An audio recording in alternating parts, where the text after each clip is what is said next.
Following program has been rated GE by the Kenya Film Classification Board. It is therefore suitable for general family viewing.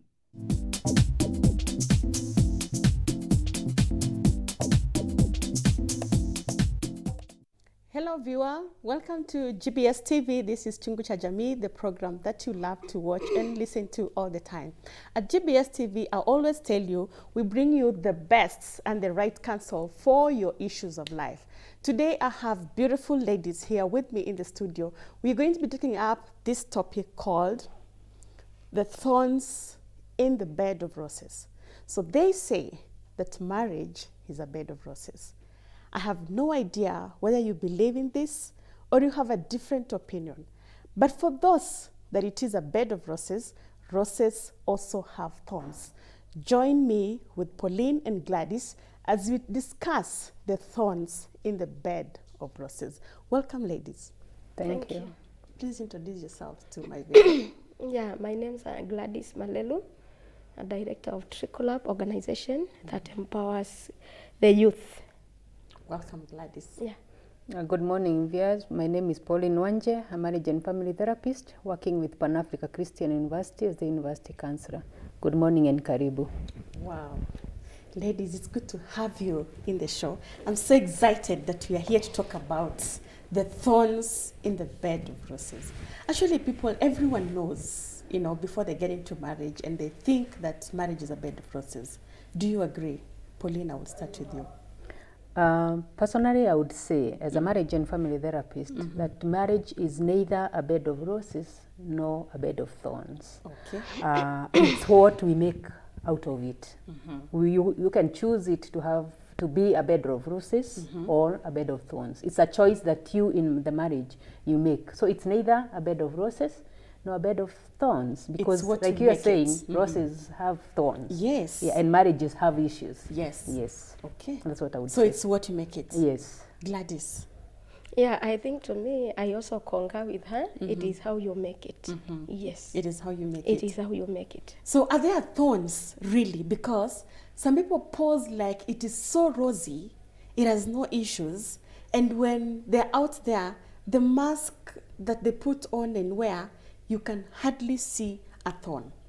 And when you are the one separating and divorcing, there's that stigma around you. When your marriage is not working, there are those issues that people have with you. You're the one breaking your home. Is that justified? Gladys? Yeah, I think, as we are saying, it is how we make marriage work. And like, for example, with me, with a personal experience, I think there are so many things to cultivate around marriage. And I think it is about personal decision and also personal will. Because sometimes we tend to listen to so many voices outside. We listen to what our friends are saying. We also look at how other families are doing, and we try sometimes to copy-paste to bring it into my own marriage, and it ends up collapsing. It doesn't work. So until you personally, you discover, you realize everybody has a space to play. That is how you end up maybe making it as you want it to be. Pauline, when you say it's what you make it, is there a template that you can choose from and say, I'm going to use this template for my marriage, I'm going to use this, and I'm going to abandon this? Is there a particular template you can use to make that choice? In fact, there is no one script. There is no one template that we can use. In fact, no one marriage is similar to the other. Marriages are dynamic. And like she's saying, if I want to copy your marriage, I don't know what issues we are going through.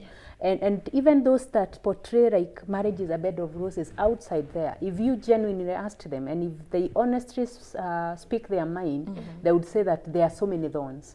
Because Betty, we are coming from different backgrounds. We've been raised differently. We may be coming from different ethnic groups. We may be coming from different schools of thoughts. So it's what you bring into your marriage and see how that works for you. Otherwise, if you start living another person's marriage, then you're doomed. But do people even bring in something into the marriage? Or when everyone is walking into marriage, everybody wants to get something out of it, you know? This is why people are disappointed. If you were bringing in something, I don't think somebody wants to bring in garbage or trash, Yes. you know? But everybody is not bringing in something. A lot of people are into, what am I going to get out of it? You know, when I'm a young girl, I'm thinking, why should I get married? What am I going to gain? I have been single, working, able to sustain myself. If I'm a single mother or a single parent, I know how to take care of my child. What is it that I'm going to gain from this marriage? So everyone's expectation and plan is what they're going to gain and get out of it, you know. So when people are getting out into it with all those good and nice expectations, where do the thorns come from? In fact, you've just mentioned one big thorn. Unrealistic expectations. That's a big thorn in many marriages. That I'm getting into this marriage, I want my marriage to work like Alejandro, Yes. the soap operas that we are watching. I want my marriage to look like so and so's. That's a thorn. And it's a thorn because I'm expecting Pauline, you're too not much. honest.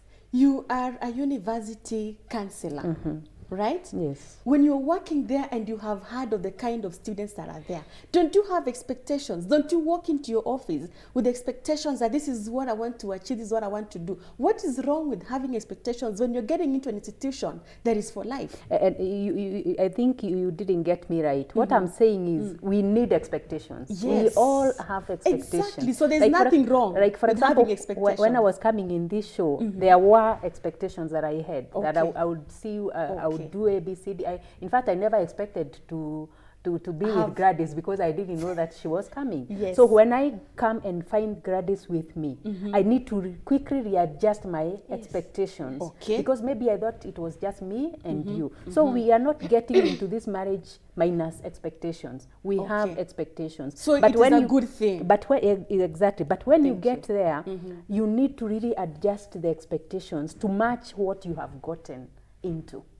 That's what we are saying. So if you're so strict to your expectations, you want them to remain the way they were, then you will have a big thorn in your marriage. So it's those unrealistic expectations. It's not lack of expectations that is a thorn. Yes. So you must have expectations. Yeah, true. But when you get there and you find they're not the things you're not finding them, then you have to reorganize. Exactly. Yeah, and that reorganizing yourself, I think that's where the thorn is inside the flesh. Because most of us ladies, it is so difficult to change our minds. For example, when we come into marriage, we expect very high expectations. And again, the time that you put in this marriage, I think most of the times, that is what hurt people most. I think you can concur with me. Time invested in marriage hurts people so much because the resources, the children, your time, even serving somebody or yourself, building the family, that is where the problem comes in. And once you are in that family and your expectations are not met, I think something starts growing out of that. Something starts growing. And if we are not careful, if we are not understanding what marriage is, we end up destroying it. Have you had any thorns other than your having high expectations? Yeah, that were never met. Yeah. What thorns did you experience? Yeah, let me say, for me, I was married very young, and I'm one person who have experienced so many thorns. How long have you been married? Do I say it here? Yes. How many years? It's not a big deal to just know It is how not many a big years. deal, and I'm very proud. Yes. This is my 24th year in 24th marriage. year. Congratulations. You know, sometimes you talk about thorns and difficulties and things that you didn't find that were working for you, Yes. or things that you are so excited were working for you. When someone stands and says, oh, marriage is perfect, is working, it's really fun, people look at you and ask, how long have you been there? 3 years. Wait, you have not yet experienced anything. So, you know, when you talk and you've been there 24 years, someone watching is like, oh, okay. My God. I need to listen. I need to listen if she's still there. Very you true, know? very Yes. true. Yeah, So 24 yeah. years, that's a good one. That's a good one. Yeah, for me, I think marriage has phases. It has phases. That is the experience I've got from my marriage. And I realized my first layer of marriage, when love is at hot, when love is at its best, there is a lot that happens, and that is the time we learn each other. That's the time we know weaknesses of the other person. And that's also the time we fight so much. Okay. People fight so much in that first level of love and all that, and when the kids come, that is another level. There is a bit of disconnect because of the kids and the Divided attention. Yes, because there is a lot of divided attention, and the husband is also feeling like I'm being neglected because of the kids. And for example, between 1 year and the 15th year of my marriage, I've had all these fights. I've seen it in the reality. I've seen it. I've experienced it. I've packed my belongings to leave the marriage. I've done the worst. You've packed your bags. Yes, and I regretted so much. Why am I in the first place be with this man? And you imagine, did I made the right decision to marry you? This is where people fight so much and regret and people ask themselves so many questions a lot. Yes. When such situations, such times come. Yes. You're like, did I make the right choice? exactly, Was this really the right man? You know. Yeah, because things are happening. There is a lot of dynamic. There is a lot of lifestyle change. There is also, our bodies are also wearing out. We are not those slender, skinny girls that you were married when we were, and you realize something is happening. And I think this something happening that many people don't see it, that is the beginning of marriage breaking down if you are not careful. And I'm telling you, every woman, every married girl and a woman, even to the age of 100 years, they leave packing their bags to go back to their parents. That's one thing I've noticed. You even, every morning you want to leave this man and go away. You want to leave the marriage. I wonder what keeps you. I wonder what keeps you there still. Pauline, if you had any thorns in your marriage or in your experience practicing as a counselor, what were they?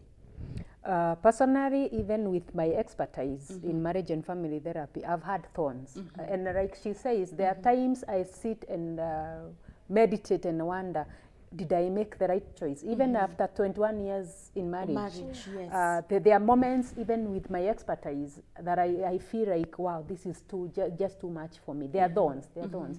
Because, like, for example, we are coming from different experiences. We are coming from different backgrounds. So I am bringing, right? For example, we've fought, maybe not physical, emotional or other means of fighting with my husband simply because of maybe of finances. Ask those marriages out there. They will tell you that finance is an issue. It is the and key. why is it an issue? Because maybe where I grew in the family of origin that I'm coming from, there were these expectations, financial expectations. This is how I saw my dad and my mom do it. Maybe, like, for example, in my case, I saw my mom and dad sit down and plan and do things together. So when I come into my marriage, my husband never experienced this. Him, the money belonged to the father.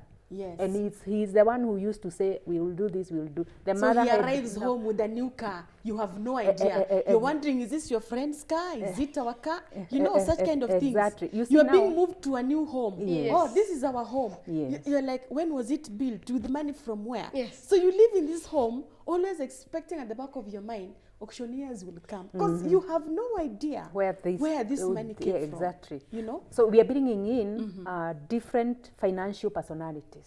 So if I come and I find this is how my husband operates financially, then I need to quickly adjust and, bring in my expertise in a very respectful way, in a very humble way.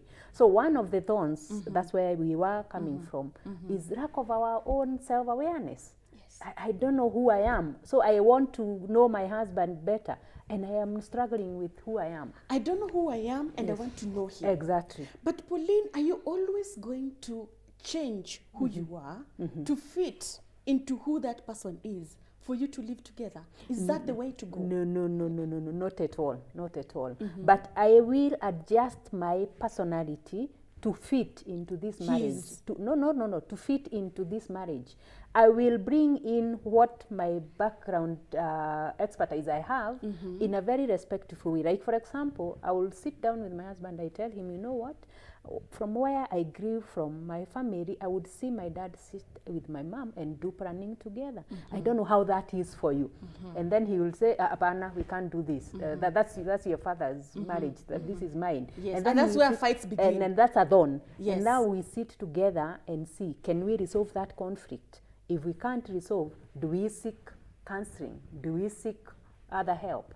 That's where it now is. let me ask you.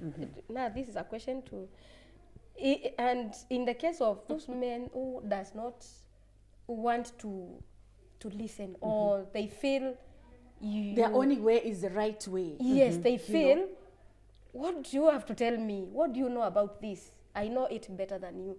How do you bring in such person to understand together, to reason together? This is the way forward. Actually, Pauline, as a counselor, you know, for you, you are coming in with your expertise. The things that you have learned, they have become a benefit to you. Yes. You now know how to approach such kind of issues. But consider Gladys or another woman whose husband is the one who insists on the things he has learned, and so his father do.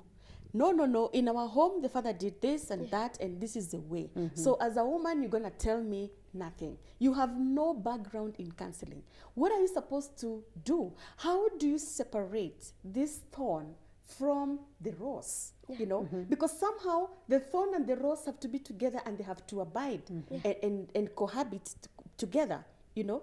But now, you can either separate the thorn and it prick you more, or have the roses and just enjoy. What are you supposed to do in such a case? And you see, you don't need to be a counselor to make your marriage work. You don't need to be a counselor to make your marriage get work. you, What but we you are need to saying, have information. Exactly, information. In fact, that is it. If I find that I'm going through difficulties, I don't know anything about counseling, and my husband is that kind of a person who his Stubborn. ego. Yes. Iko uko juu, and you know, he can't sit down with me and listen. How do I do? Because I want this marriage to work. Yes. Because one thing, we said marriage is not a bed of roses, neither is it a bed of thorns. Yeah. It's what you make out of it. it. So marriage is a lot of hard work. And in fact, that's what majority of us, even you viewer that is watching us, that you need to know that marriage is a lot of work. A lot of work. A lot of work. Perseverance. So And just holding on. So the thorns prick you. And no, you no, say, like, listen, Bessie. We are saying my husband has nothing to do with what I'm bringing in on the table. He doesn't want to listen. So what do I do as a wife? And I want my marriage to work. Yes. So I go and seek counsel. I go and seek information. I go and sit with a counselor and let the counselor know this is what I'm going through. My husband is like ABCD. Because we say one person in a marriage can change the whole institution. Yes. So if like, for example, I am coming from that marriage that my husband doesn't want to listen, I seek for counseling. I will be taken through counseling. I will know how to approach it, because we will claim that communication breakdown is what is killing marriages, but it's not communication breakdown. Are you for real? It's Me, I how think communication. how we Communication. communicate. How we communicate Yes. is a very good term, and I like it. But there are people who just throw words, you know. So talking about the how, Carelessly. talking about the how, you know, when someone just throws words at you and they have gone, how do you respond?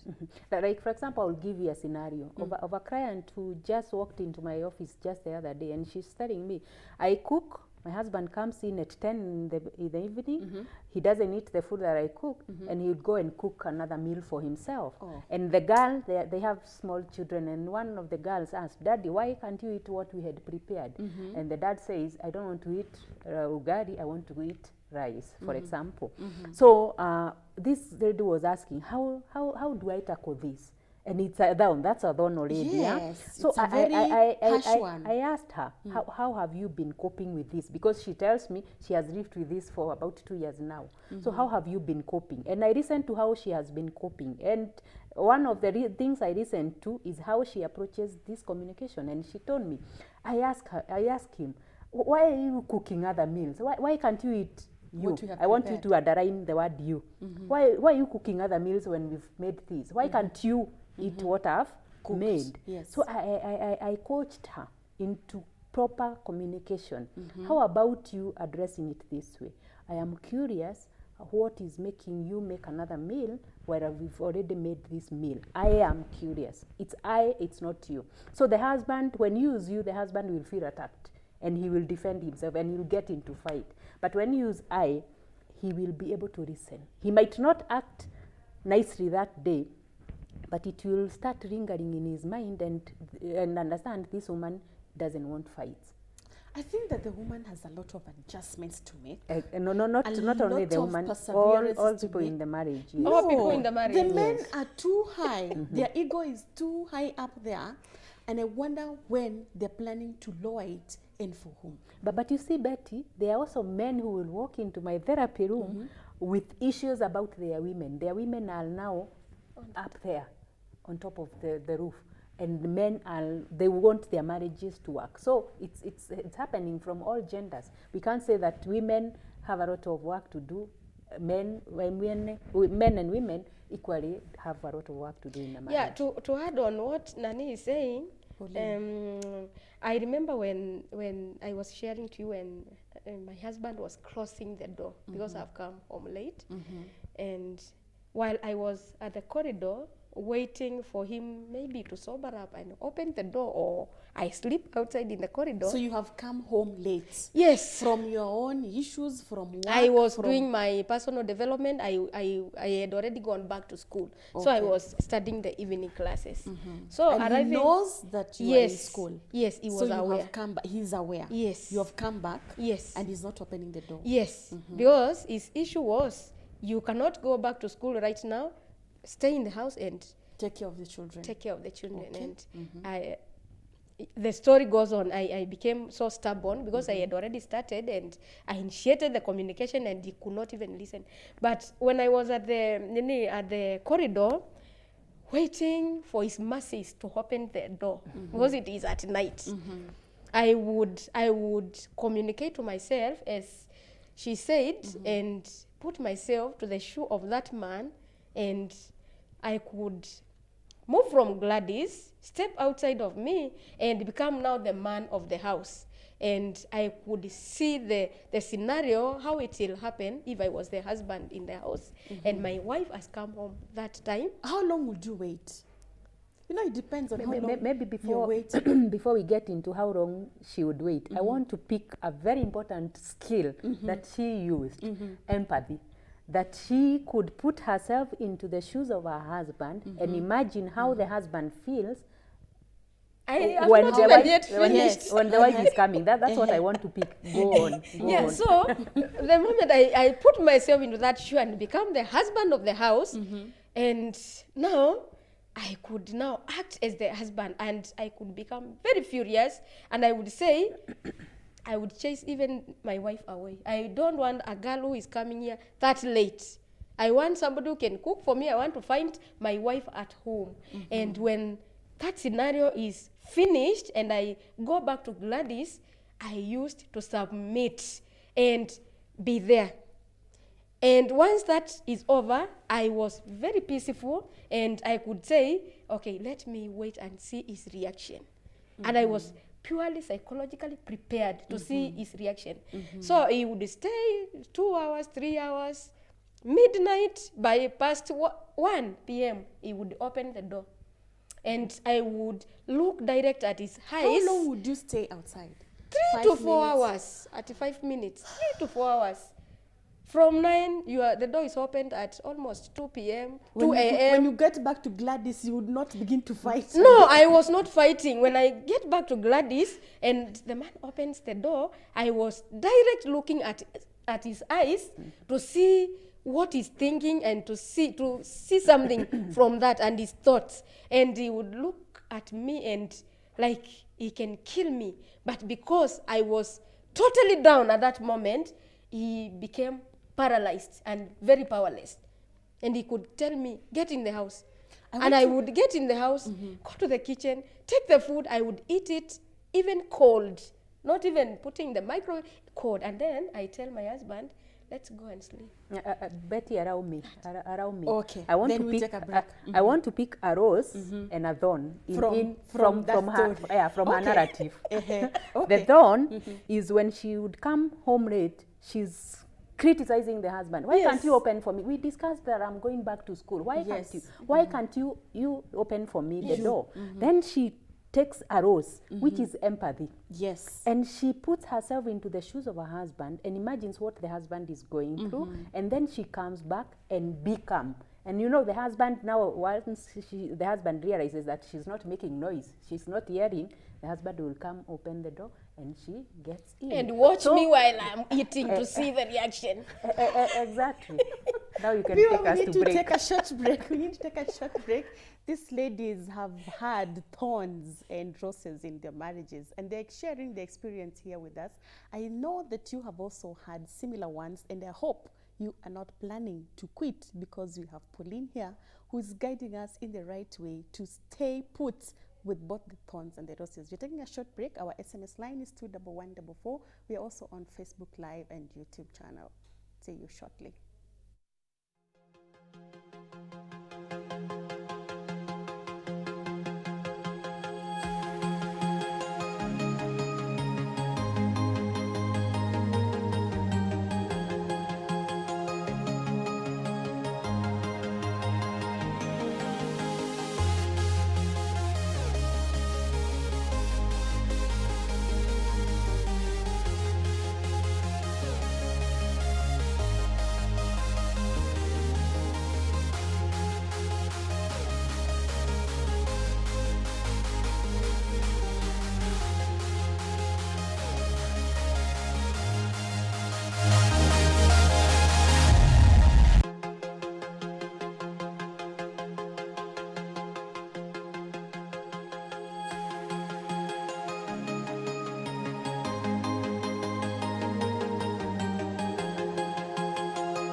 Everywhere, GBS.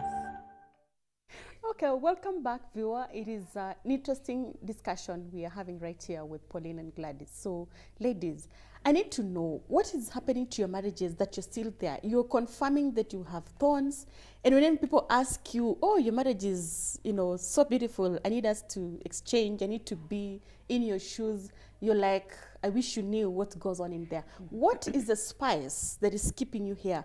What is the cotton wool you're using to cover up that thorn, that you don't feel it and you're still able to be there? Gladys, what's there? What spice are you using? Yeah, have you added to your marriage? Let me say first, in God's ways, marriage was intended for that companionship.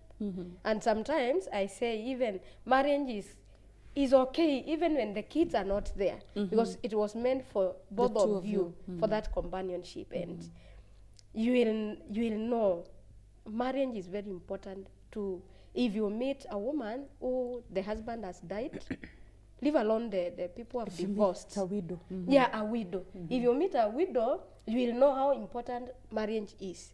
And they know when we are fighting and doing all this, they would say, how can I go to that marriage and make it? They feel you are not doing it right. But The widows feel you're not doing it right. Yes. They wish to have another chance. Yes. So they can show you how it's supposed to be done. Yeah, and interesting one. That's yeah, very and in interesting. fact, because I share so much with some of these women, we have them around our organization, and I could tell they really need somebody to be around them, Leave along the myth of men are the protectors, men are the care, people who provide for the family. Leave along all that.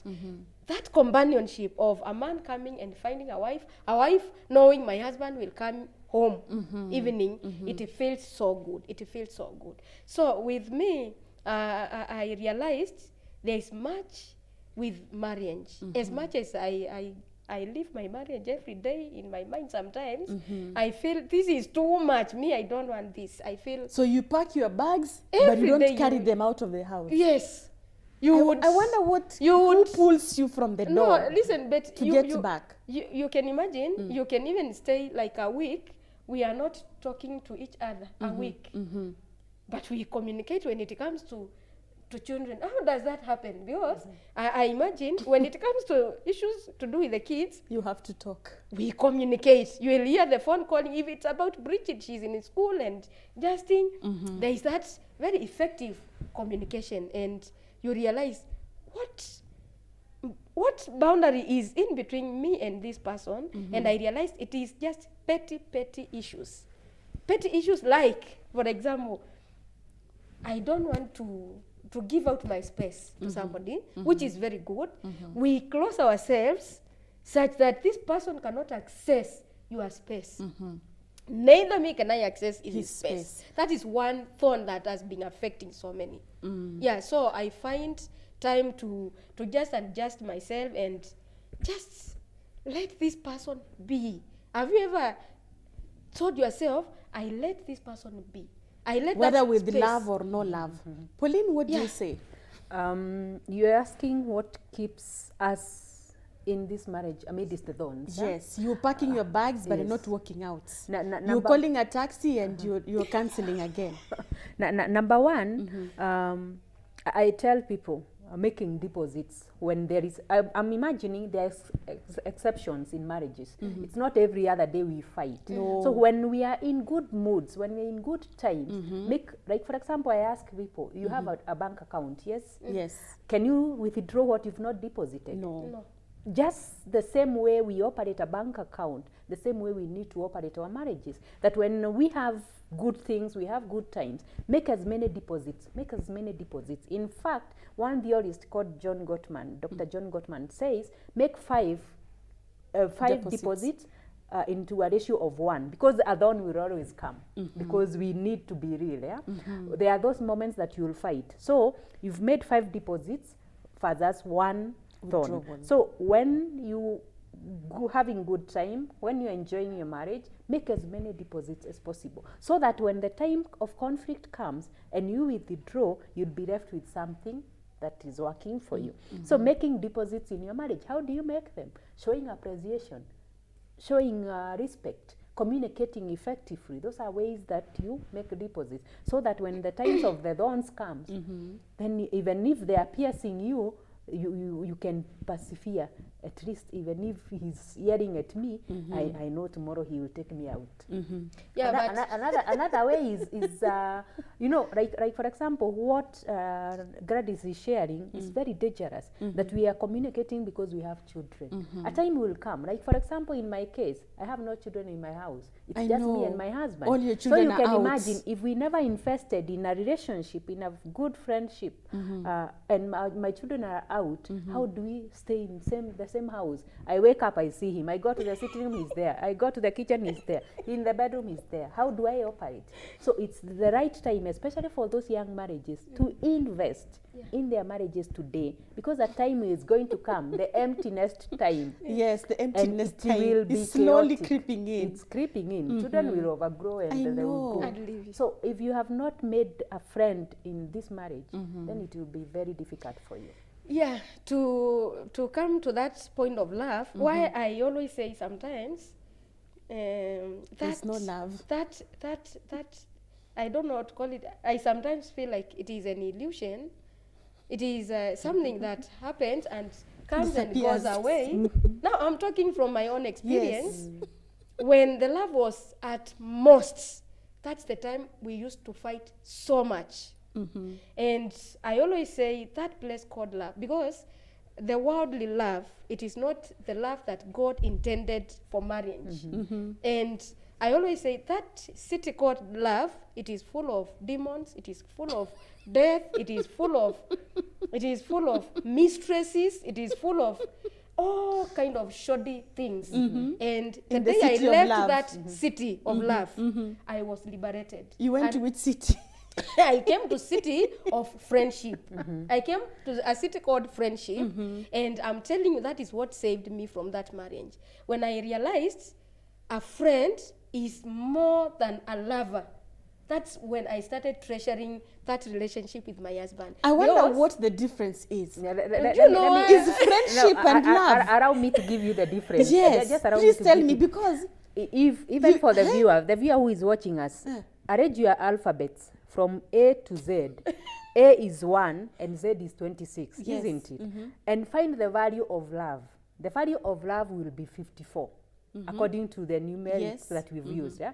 The value of friendship, what she's talking about, will be 108. Wow. What is the relationship between 54 and 108? She had never looked at it. I have never thought about it that way. 54 is 108 is double 54. So majority of us are looking to be loved. And like she says, we need this retro love and a lot of friendship. And now she's happy. So she's gotten it. what have people been calling love? You see, Intimacy? Again, allow me again to take us to another theorist who says love is made of 3 components: intimacy, passion, and commitment. And There's no chemistry? No. And none of our marriages has the 3 components in equal What? values. We are either struggling with passion. Passion is romance, yeah? Yes. That maybe we only have sex once in 3 months. Yes. Oh my goodness. We are struggling with intimacy, and intimacy does not equal to sex. Intimacy is that feeling of connectedness. And some of us are struggling with commitment, devotion. Like, for example, majority of us are packing. That's lack of commitment. So love has 3 components: intimacy, passion, and commitment. And none of our marriages will have these 3 components in equal portions. We are either so passionate, like for example, newly married, right? She experienced that was passion. And again, marriages have stages. She started by saying this. Yes. We'll start by romantic stage. That's when we are newly married. And then we'll get into power struggle stage. And that's why she would say she Submission. doesn't understand why they were in love and yet they were fighting so much. Because it was about power struggle. Now I've removed the mask that I had when we were dating. Yes, and now it is I'm me. showing my true self. He has also removed his mask. And now we are fighting because we are trying to adjust into this. Once we get from romantic stage, we go to power struggle stage. Then the next stage is stability. That's why now she's saying she can psychologically pack her belongings, but hata zichukua atoke nazo She aende. calls a taxi, Uber, and cancels the request. Because she's now in the stability stage, and now finally the final stage is commitment. Once we fought, that's why you will find old people telling you, my dear daughter, vumilia, marriage is about kuvumilia, because they fought. Yes. They have no idea. They always tell you that. And they get into They commitment. always tell you, just stay. This man will change. This woman will change. And you're wondering, do you really know the man you're talking about? Do you really know the woman you're talking about? This one is Exactly. impossible. They cannot change. So They have been through that and they know. So allow Yeah, me to even speak to the viewer who is watching us. Don't fight for love. Fight for friendship. Yes. When you are friends with your husband, when you are friends with your spouse, all things will work out. Because a friend, Betty, if we are friends, I will not shy off from telling you know what, Betty, I didn't like the way you talked to me in the morning. And my friend will ask, oh, Kwani, how did I talk to you? You yelled at me, you shouted at me, and I don't like that. And then because we are friends, we will work together. Next time, sitakushautia. Next time, I won't hit you. Next time, I will do ABCD. Yeah, so It's very interesting, and we are unfortunately we are out of time. Yes, Gladys. Yeah, just say so what you want to say, then add we'll on take what our last- Nani Pauline is saying, this is something I discovered.